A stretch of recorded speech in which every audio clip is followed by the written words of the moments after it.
Quiero hablarles a las personas que están viendo por televisión y decirles algo sobre la ciudad de Nueva York. Es un gozo y un privilegio para mí y mis colegas volver aquí a Nueva York. Por algún tiempo he visto señales que dicen, amo Nueva York. Y eso es verdad para mí. Me enamoré de Nueva York hace años. Le dije al alcalde Dickens la semana pasada que lo visité, que él y los líderes de la ciudad siempre estarían en mis oraciones y que Dios estaría con ellos para ayudarlos a resolver los problemas de esta ciudad. Pero no pueden resolverlos sin su ayuda y no pueden resolverlos sin la ayuda de Dios. Vamos a tener que volvernos a Dios. Acudimos a todo y fallamos.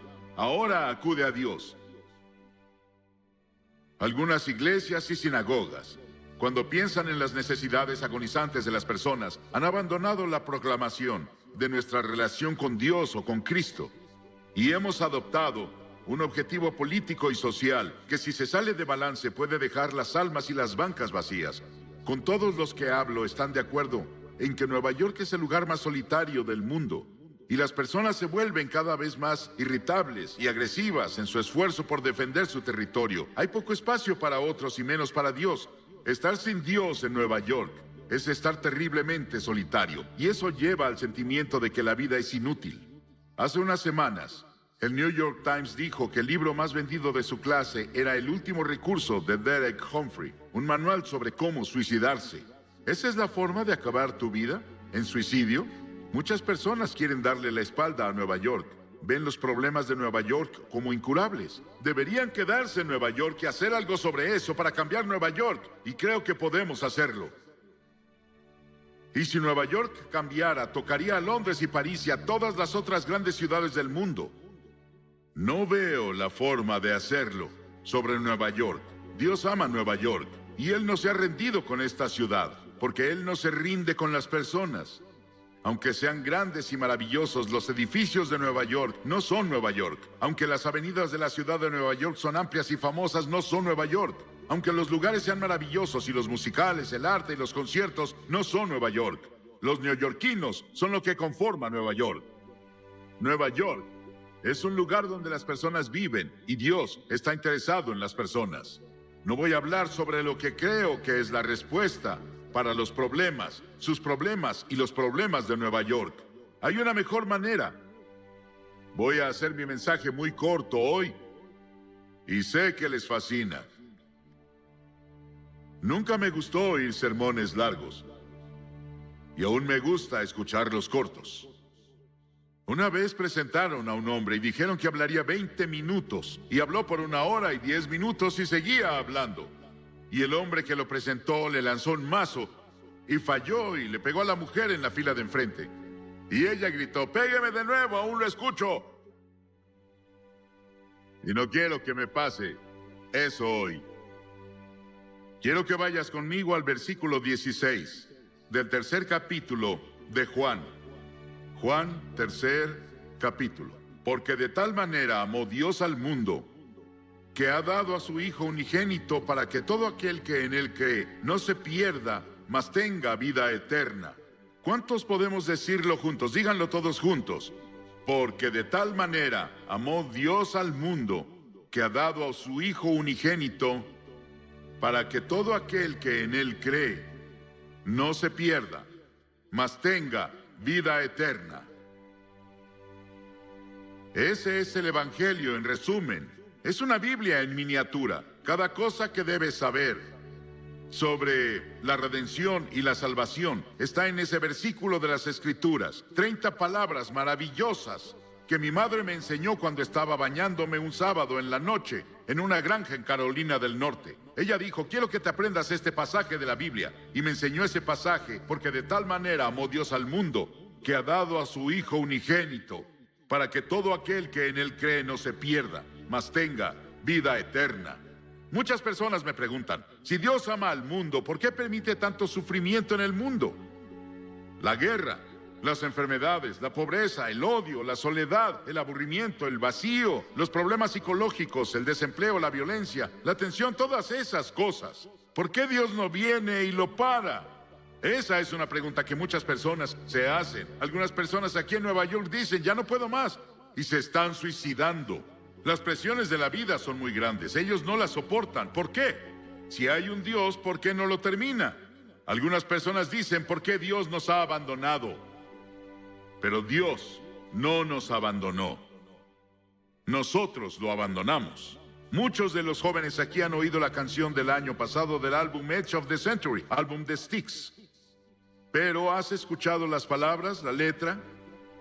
Aquí está la letra, escucha. Todas las noches digo una oración, esperando que haya un cielo, pero cada día estoy más confundido. Cuando los santos se vuelven pecadores, todos los héroes y las leyendas que conocí de niño han caído como ídolos de arcilla, y siento este lugar vacío adentro.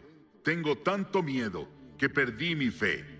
Muéstrame el camino, muéstrame el camino. Llévame esta noche a la montaña y llévate mi confusión y muéstrame el camino. Y si veo una luz, ¿debo creer? Dime cómo lo sabré. Muéstrame el camino, muéstrame el camino. Llévame esta noche al río y lava mis ilusiones. Muéstrame el camino, muéstrame el camino. Dame la fuerza y el valor de creer que llegaré ahí un día. Y por favor, muéstrame el camino. Y cada noche digo una oración esperando que haya un cielo. Y este pasaje dice, Dios, Dios. ¿Crees en Dios? Sí. No puedo probar a Dios. No puedo llevarte a un laboratorio científico y probarte que hay un Dios. Pero la Biblia nos enseña sobre Él. Él es el creador. En el principio Dios creó los cielos y la tierra. Todas las estrellas que ves en la noche, si pueden verlas en Nueva York, Dios las creó y las colocó. Él también es espíritu. La Biblia dice Dios es espíritu y quienes lo adoran deben hacerlo en espíritu y en verdad. Él no tiene un cuerpo como tú y yo. Él solo podría estar en un lugar a la vez si tuviera un cuerpo como estos. Pero Dios es espíritu y está en todos lados al mismo tiempo. Puede estar en Rusia, puede estar en China, puede estar en América, puede estar en África, puede estar en Latinoamérica, puede estar en todos lados al mismo tiempo. Dios también no cambia. Yo soy el Señor Dios que no cambia, dice la Biblia, en el cual no hay mudanza ni sombra de variación, dice Santiago. La Biblia enseña que Dios es un Dios santo, absolutamente santo. Él no puede ignorar el pecado. La Biblia también nos dice que Él es un Dios de juicio, pues Dios juzgará toda obra, aun la realizada en secreto. Piénsalo, cada cosa secreta que hiciste, todos tus pensamientos secretos, las cosas que pensaste que nadie sabía, un día serán sacadas a la luz y vas a ser juzgado. La Biblia dice que Dios ha fijado un día en el que juzgará al mundo. Piénsalo, fijó un día, un momento en el que Él va a juzgar al mundo y tú estarás ahí. Dios, pero Dios también es un Dios de amor. Mi madre me amaba, pero ella no me amaba ni cercano a lo mucho que Dios me ama, y eso parece imposible de creer. Mi esposa me ama. Yo la amo. Tengo 5 hijos, los amo. Tengo 19 nietos, los amo. Y espero que ellos me amen. Tengo 3 bisnietos, creo que me aman, y los amo, y sé que todos aman al Señor. Pero nada puede compararse con el amor de Dios. Tuvieron que inventar una nueva palabra en griego para decirnos algo sobre el amor de Dios. Dios es un Dios de amor. Él te ama. Y si hay una cosa que quiero que te lleves de este gran parque cuando te vayas hoy es esto. Dios te ama. Dios te ama.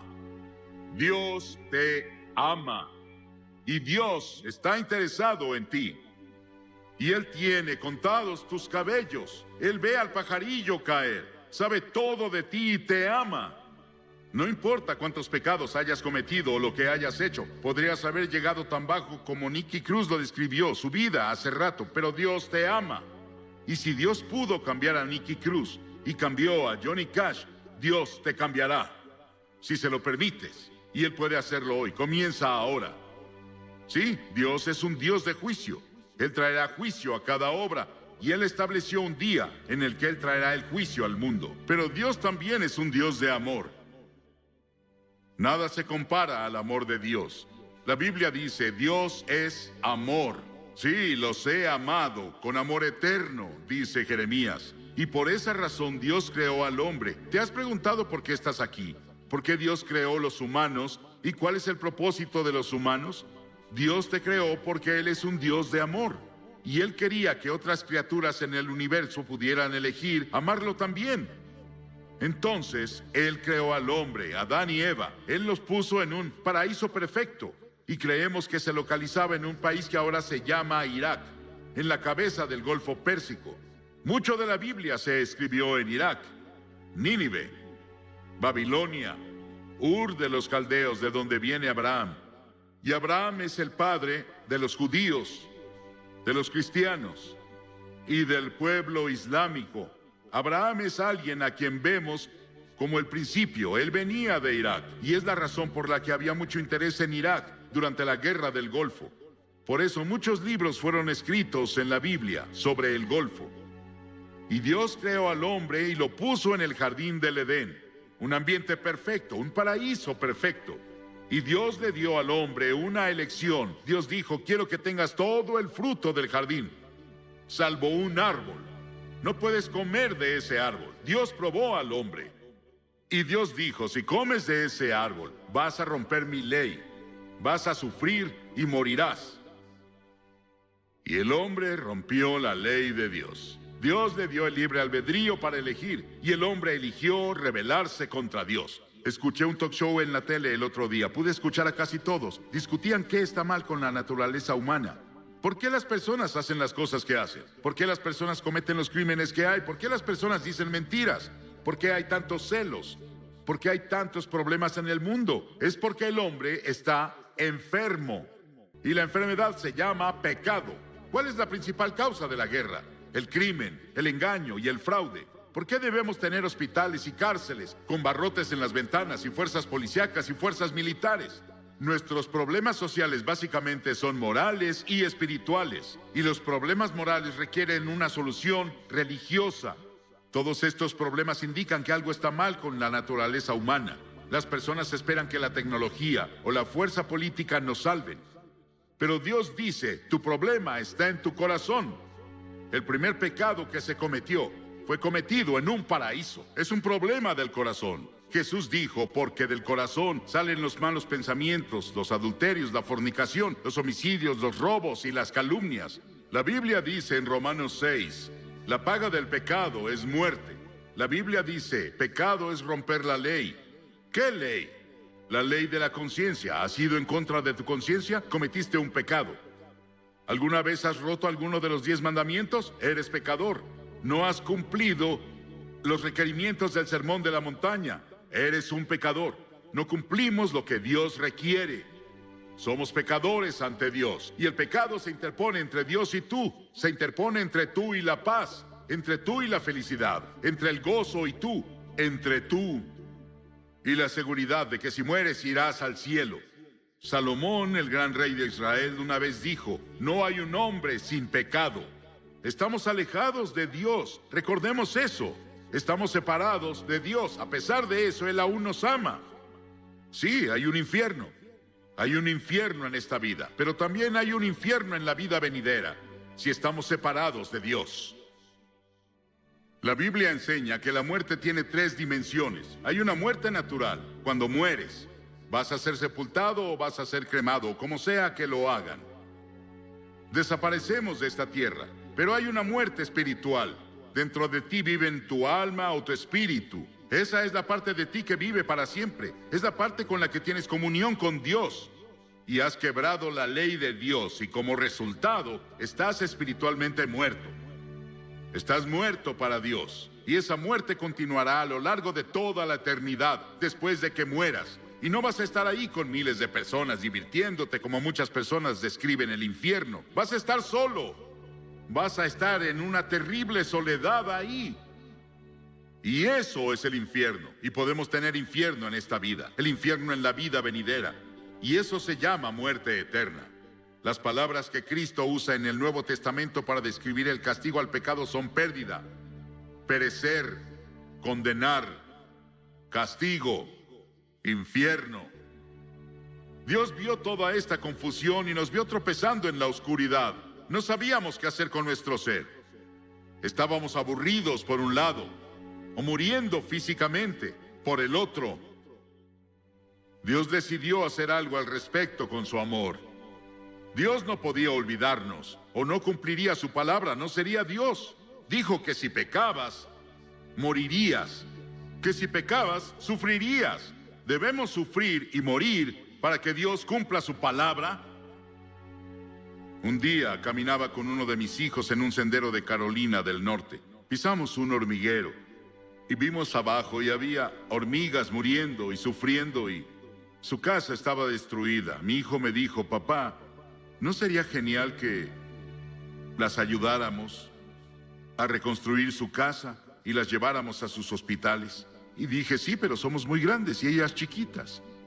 Y pensé que era una buena ilustración. Dios miró desde el cielo y nos vio con toda nuestra oscuridad, con nuestros tropiezos y nuestros problemas, y peleas, y disputas, y dificultades, y guerras.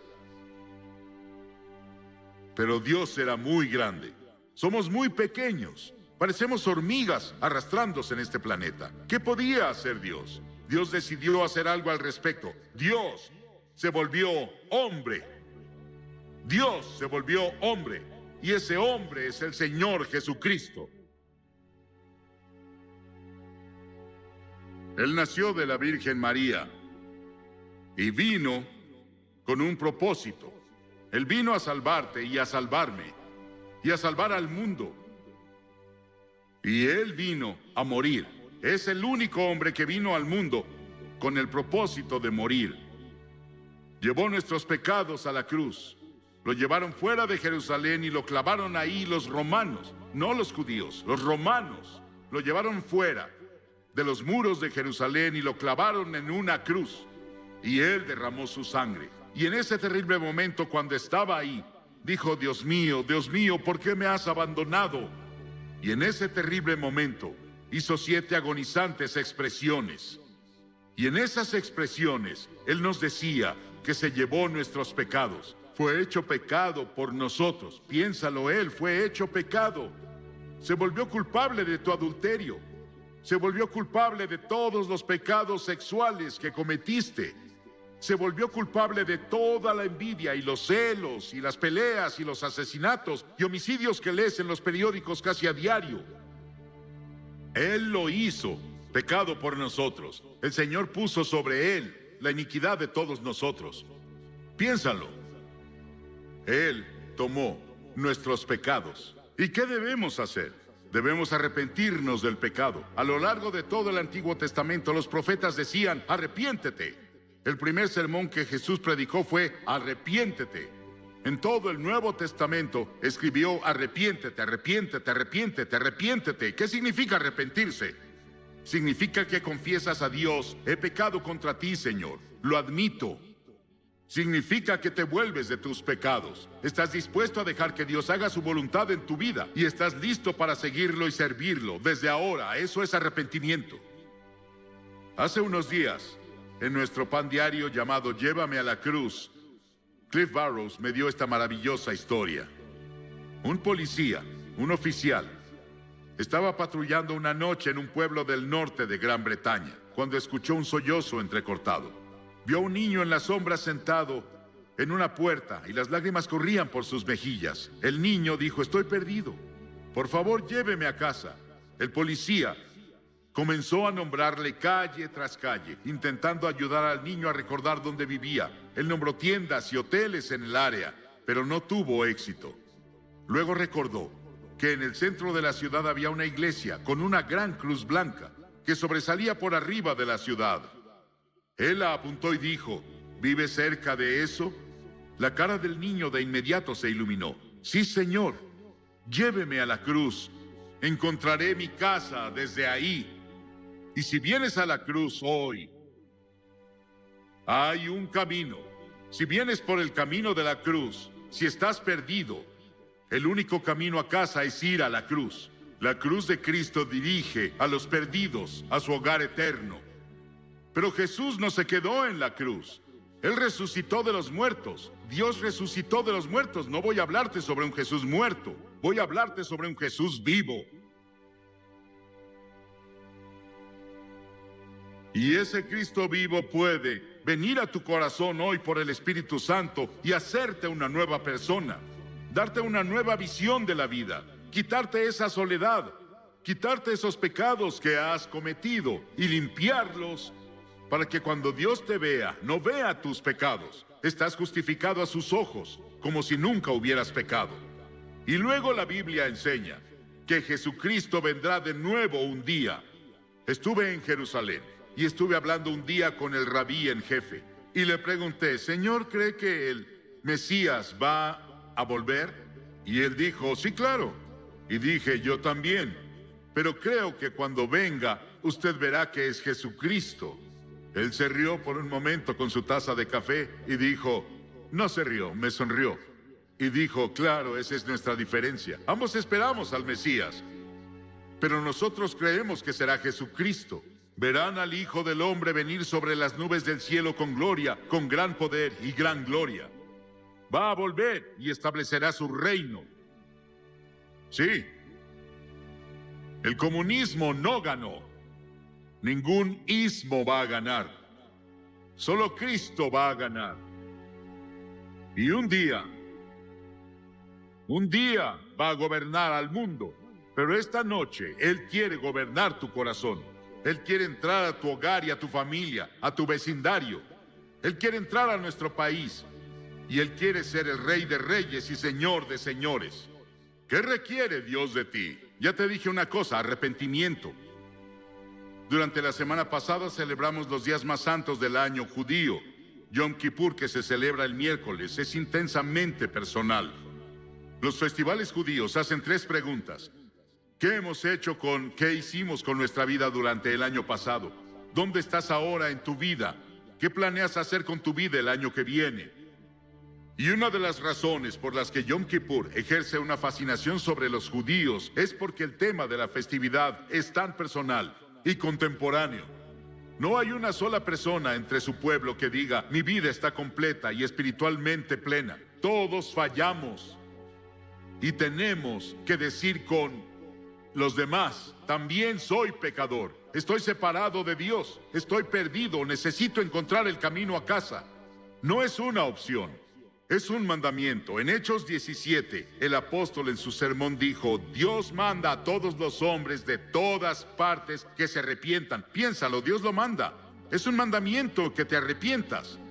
¿Te has arrepentido? ¿Estás seguro? Si no te has arrepentido de tus pecados, nunca verás el interior del reino de los cielos. Entonces ven por fe. Por gracia han sido salvados, por fe y no por obras, para que nadie se jacte. Nunca podrás ganarte entrar al cielo. Debes ir por fe en Cristo. Y vienes por la gracia de Dios.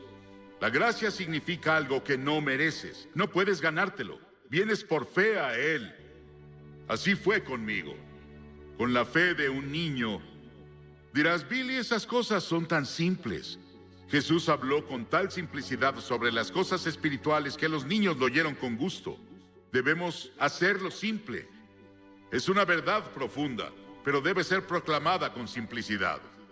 Y todos los que hoy están dispuestos a decir, me arrepentiré de mis pecados, recibo a Cristo como Salvador, y quiero seguirlo y servirlo, o quiero rededicarme a Él. Tal vez quieras renovar tus votos que tomaste en la confirmación o el bautismo o cuando fuera. Y quieres decir, Señor, quiero volver a ti. Me alejé de ti y me confundí y perdí. Quiero que Cristo sea lo primero en mi vida. Quiero que perdone mis pecados. Quiero ir a la cruz y quiero seguirlo de ahora en adelante.